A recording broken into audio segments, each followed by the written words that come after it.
This next person that we're about to honor was all about pushing boundaries. In fact, he created the Italian language by writing in the Tuscan vernacular rather than in Latin.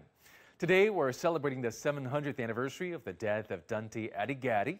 His Divine Comedy and Inferno have inspired people from William Blake, Salvador Dali, and Tchaikovsky to Dan Brown and the creators of the X-Men comic books.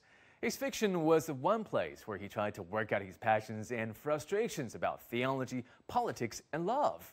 700 years after his passing, the emotions that tormented him still foment in his Divine Comedy, and a series of artworks by 5 Italian artists are reacting to his epic masterpiece at the Shanghai Pearl Art Museum.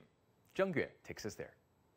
Leone Condini has brought his latest installation, Purgatory Mountain, to the exhibition.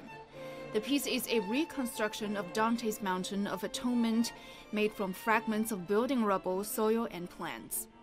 The work has been central in Condini's research for years. Artificial and spiral-like hills built in many European cities from the rubble of buildings destroyed during World War II.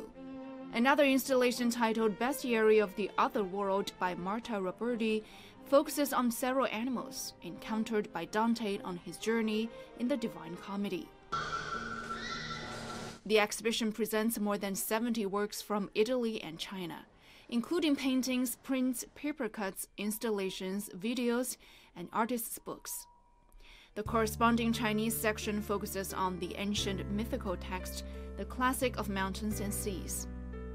As the second part of the exhibition, it features pieces by 7 Chinese artists, including Shao Yinong, who created the silk oil painting between sky and earth.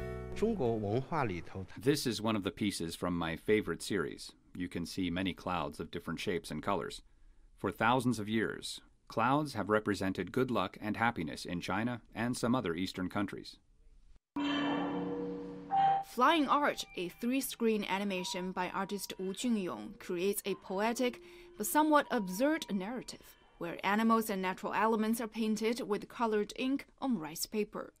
Wu said his inspiration mainly comes from folk art and mysterious countryside fairy stories from his childhood. Using visual art to activate older texts, all the participating artists created a new era of dialogue between the Chinese and European cultural past. They've used their abundant imagination and creativity to pay homage to literary classics, trying to build artistic connections with the contemporary world.